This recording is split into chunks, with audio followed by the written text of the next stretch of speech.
कार्यक्रमाचे प्रमुख आमचे सर्वांचे मार्गदर्शक सन्माननीय विठ्ठल जाधव साहेब, आमच्या सर्वांच्या ज्यांना मी आई म्हणतो विद्याताई पावसकर साहेब, मॅडम, सर्व उपस्थित अधिकारी आणि आपण सर्व माता भगिनी आपल्याला नमस्कार करतो। मराठी या हिंदी चलेगा सबको? सब हिंदी जास्त चालेल। सबसे पहले तो मैं साहब को बहुत धन्यवाद देता हूं कि आज मुझे अचानक ऐसा मौका दिया। हालांकि ये पहला मौका नहीं है, कई जगह जाने का मौका मिला है। सर थोडं पुढे येऊन जाऊ कमी चालेल ना? सॉरी नहीं, तसा नहीं, क्या लगता है, अपनापन लगता है, जितना पास में आएंगे उतना। सबसे पहले तो मैं इसके लिए मैंने कहा कि साहब को मैं धन्यवाद देता हूं कि कल अचानक मुझे बुलाया गया, जबकि हम पहले भी महाराष्ट्र में कई जगह सर ने मौका मिला, सर ने मौका दिया और हमने वो लिया। सर मुझे धन्यवाद दे रहे, मैं तो लाख लाख धन्यवाद सर को ऑलवेज देता हूं कि जहां कहीं किसी को आने को मौका नहीं मिलता है, हमको आपसे बात करने का मौका मिलता है। लेकिन दुख की बात होती है, और आज तो मैं हालांकि पहली बार मैं महिलाओं को, मतलब महिला कैदियों को लेक्चर दे रहा हूं। मैं 7-8 कैद खानों में गया, जेल में गया, जहां पर इंसान लेकिन पुरुष होते थे, लेकिन आज महिला है।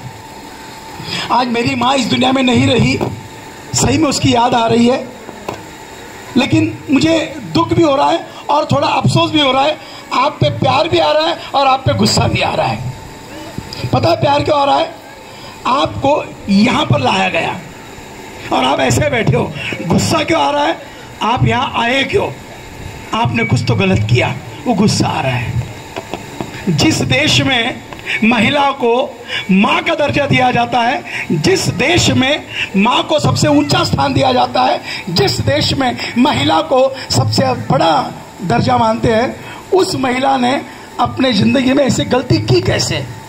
गलती से गलती की, लेकिन क्यों की? जब इतना बड़ा हमारा सम्मान है, इतनी बड़ी हमारे लिए इज्जत है, हमने वो इज्जत कैसे खो दी? लेकिन सर ने कहा वैसे रात गई बात गई, रात गई बात गई। हम बोलते हैं ना कि शाम का बुलावा सब सुबह घर पर आता है तो उसको बुलावा नहीं कहते, लेकिन फिर वही है, कई बार हम गलती पे गलती, गलती पे गलती किए जाते हैं। मैं और मेरे मित्र डॉक्टर दशरथ काशिद, हम लोग आते समय बात कर रहे थे सर कि एक समय था जब जेल में कैदियों को ना तो खाना मिलता था, ना अच्छी जगह मिलती थी, ना लाइट मिलता था, कुछ नहीं मिलता था। क्यों? कैदी मतलब कैदी। आज यकीन मानिए दोस्तों, मतलब मैं तारीफ नहीं कर रहा हूं भारत के प्रशासन की, खास तौर पे बोलते हैं जिसको शांति दूत, हमारे सम्माननीय विठ्ठल जी, इन्होंने एक ऐसा चमत्कार तो नहीं किया है, लेकिन ऐसा कारवा कर दिखाया है कि हमारे भारत में, खासतौर पर महाराष्ट्र में, कैदी को गुनहगार मानना चाहिए, लेकिन गुनहगार के जैसा बर्ताव नहीं करना चाहिए। ये वो करने जा रहे हैं। Can imagine this? सोचे कितनी बड़ी ये सोच है। इसका असर क्या होगा ये तो आने वाला समय बताएगा, और आने वाले आप लोग बताएंगे। होता क्या दीदी, दुख कब होता है पता है? जब किसी लोगों पे विश्वास रखते हैं, वही लोग विश्वास तोड़ते हैं। आपको इतना अच्छा मौका दिया जा रहा है, लेकिन आप यदि ये मौका नहीं लोगे, मतलब आपने विश्वास तोड़ा है, ऐसा हम लोग समझते हैं। आप तोड़ोगे नहीं, लेकिन समझते हैं ना हम लोग। मैं अभी ऊपर देख रहा था, मेरा बेटा वीडियो ले रहा है, ऊपर ऑफिस देखा हमने। सर मैंने आज तक का सबसे बढ़िया आईजी का ऑफिस हमने देखा, तो ऊपर इतना बढ़िया ऑफिस है ऊपर का, जिसमें अलग अलग भारत की संस्कृति और उसमें अपनापन है। फिर मैं कामले साहब से वहाँ बात कर रहा था, तो मुझे बताया गया था सर ने कि हमने देखा भी थाने में, पूना में, कई आप जैसे लोग इतने कलाकार हैं, पता नहीं क्या क्या बनाते हैं, फर्नीचर बनाते हैं, मशीन बनाते हैं, ये बनाते हैं, वो बनाते हैं। मतलब आप में हुनर है, लेकिन आपने हुनर कल तक गलत जगह बताया। आपको अब मौका मिल रहा है, कम से कम आने वाले दिनों में, जब भी ईश्वर मौका देगा, क्योंकि मैं मानता हूं साहब बहुत बड़े आईजी साहब है, पूरे इसके इंचार्ज है, लेकिन इसका मतलब वो चाहे तो आपको यहाँ से छोड़ नहीं दे सकते। क्योंकि वहाँ पर कानून व्यवस्था है और कानून व्यवस्था इन लोगों के हाथ में है, लेकिन वो मालिक नहीं है। वो अपनी ओर से आपके लिए बहुत कोशिश कर सकते हैं, लेकिन कोशिश तब होगी जब आप उनको सपोर्ट करेंगे। बराबर बोल रहा हूँ ना मैं? सपोर्ट करना होगा।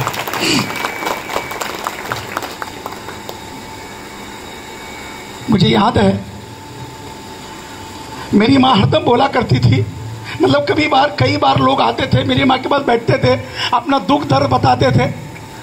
पता है मेरी माँ क्या बोलती थी? दुनिया में कितने गम है, मेरे कितने कम है।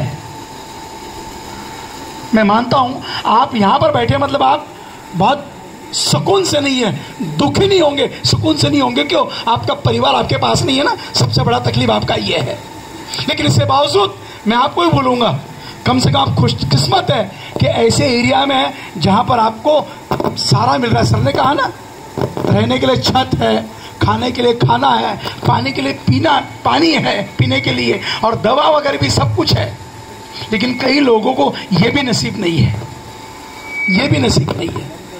कई लोग घर में रहते हुए कैदी से बदतर जिंदगी जी रहे। आपने भी सुना होगा ना या देखा होगा, किसी को बीमारी है, किसी को कौन सी तकलीफ है, कम से कम आप शरीर से सक्षम तो है। Am I right?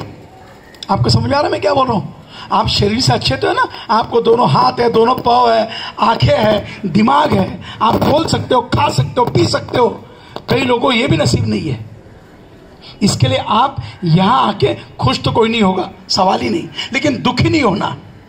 और आपको दुख कम करना है तो सही में मैं हाथ जोड़ से विनती करता हूँ कि कम से कम जब भी आपको यहाँ से बाहर जाने का अवसर आएगा, जब भी कानूनी तौर पे आप बाहर जाओगे, जो सर सही में मैं मेरा कोई स्वार्थ नहीं है साहब का तारीफ करने का, लेकिन मैंने अपनी जिंदगी में पहली व्यक्ति ऐसी देखी है कि जिन्होंने गुनाह किया उनके लिए रात दिन काम कर रहे, रात दिन, वो भी अपनी धर्म पत्नी के साथ।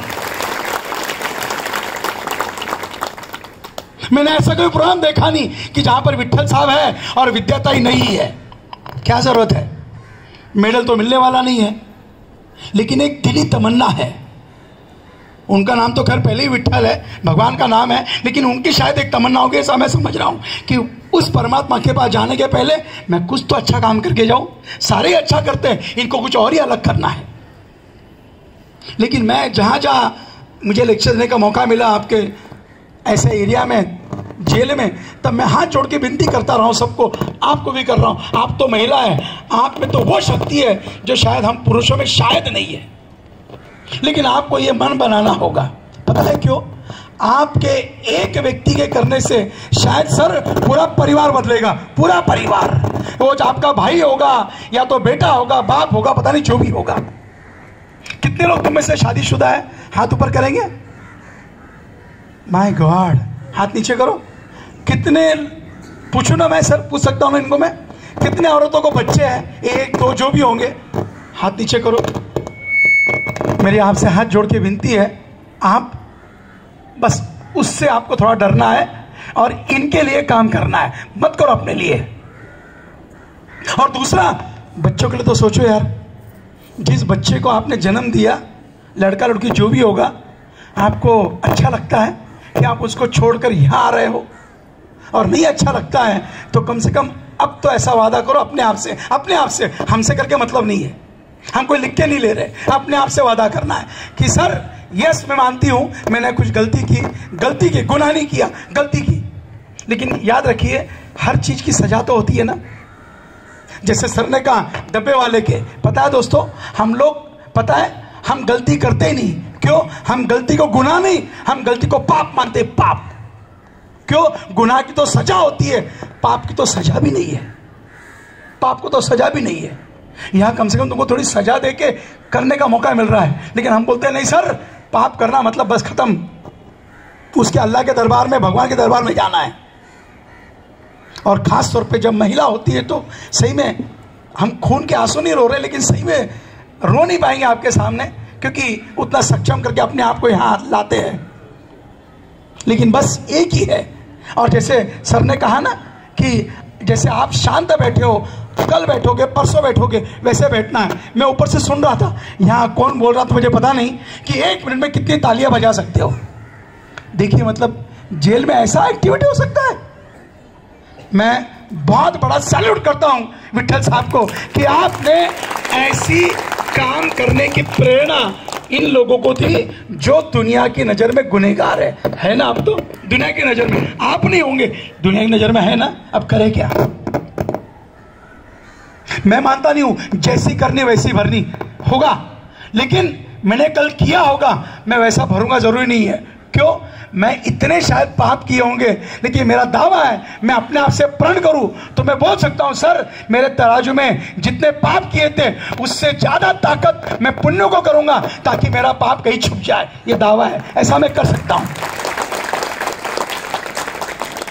मैं आपको एक कि जब बहुत ज्यादा बोल नहीं पाऊंगा, सर को ही बोलना है, मैं कभी और आऊंगा चाहे तो, लेकिन मैं आपको एक रिक्वेस्ट करूंगा, एक विनती करूंगा, हमारे बोलने पर तालियां भले मत बजाए आप, लेकिन हमारे बोलने पर गौर जरूर करें। सही है?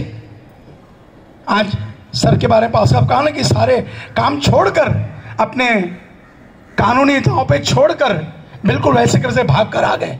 क्यों? क्योंकि जब साहब बोलते हैं तो हमें पता चलता है कि बस ये तो बहुत बड़ा मौका है, बहुत बड़ा मौका है। उनको लगता है कि हमने काम छोड़कर आए, लेकिन हम समझते हैं पावस्कर साहब कि हमको मौका दिया सर ने, और ये मौके का यदि आप इस्तेमाल नहीं करोगे तो हमारे लिए तालियां भी बेकार है। ये ध्यान रखिए। देखिए आज आप यहाँ 2-4 बच्चे भी बैठे देख रहा हूं मैं, मतलब मैं सही में बहुत ज़्यादा बोल नहीं पाऊंगा क्योंकि भावनाओं से बोलना शायद ये जगह गलत है, लेकिन सही में मैंने कहा ना पहले कि मेरी माँ अभी बस 6 दिन के बाद उसको 1 साल पूरा हो रहा है, 1 साल पहले ही चली गई थी। और हम जानते हैं कि, और अभी तो मेरे बेटे को भी बेटी हुई है, तो हम एक बार बैठे थे तो सब लोग बात कर रहे थे, अपनी अपनी कहानी सुना रहे थे। उसमें से 2 लोगों ने अपनी कहानी सुनाई, उसमें मेरा बेटा भी था। बोले पापा मुझे अभी पता चल रहा है कि माँ 9 महीने बेटे को कैसे रखती है और बाद में कैसे जन्म देती है, कितनी तकलीफ सहन करती है। ये तो वही जाने ना, हमारे मराठी में कहावत आहे, ज्याचं जळतं त्यालाच मग तुम्हाला कळलं पाहिजे ना, आणि जळल्यानंतर कळलं नाही तर मतलब नाही ना। आम्ही आणखीन एक म्हणतो, कळतं पण वळत नाही। हमको समझता है, अच्छा भी लगता है, लेकिन हम वो कदम बढ़ाते नहीं है।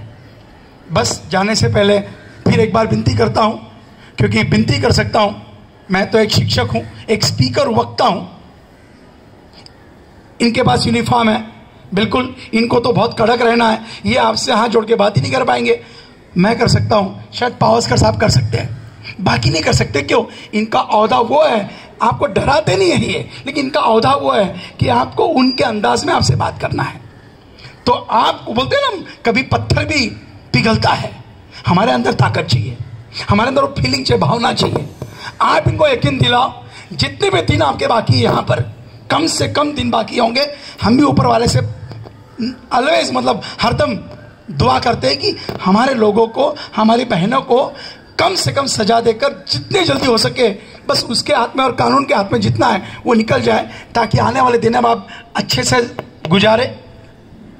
फिर बस मैं सर की ओर से आपसे वादा चाहता हूँ कि आप हमें वादा दें, हमें बस वो एक अल्फाज दे कि सर आप इतने मेहनत करके कहाँ कहाँ से आ रहे और आप हमारे प्रति इतनी भावना लेके आ रहे, हम किसी कीमत पर यहाँ दोबारा नहीं आएंगे, इतना वादा देके जाओ। बस इतना भी तुमने सोच लिया ना, यकीन मानिए काम आप करोगे, शायद दुआएं हमें मिलेंगी। इतना भी हमको तो हम बोलेंगे हमारी जीवन सफल हो गया। राइट? तो मैं तुम्हारी ज़िंदगी के लिए कामना करता हूँ।